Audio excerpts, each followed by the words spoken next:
Well, the odds may be heavily stacked against Srinivasan, but the BCCI Supremo is in no mood to step down. Amidst calls for stepping down getting louder, Srinivasan is now ready with his escape plan. Here's more. Slammed by the Supreme Court of India, cornered with no way to escape, but still defiant. Narayan-Swamy Srinivasan has brazened it out for the last 1 year, and he still continues to do so, even after the apex court came down heavily on him.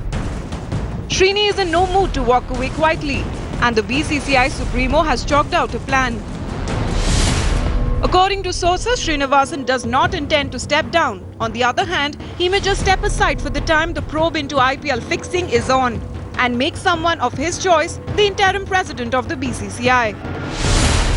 Srinivasan will ask for a time-bound probe too, to pave way for his return when it finishes.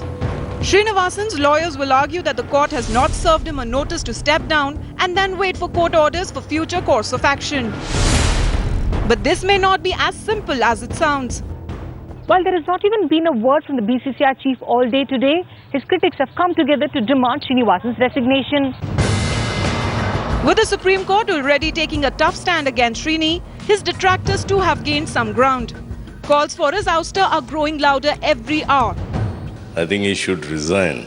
When the highest court in the country has found some fault against him, he's bringing disrepute to the board. He has to be thrown out of the chair. He'll stick to it.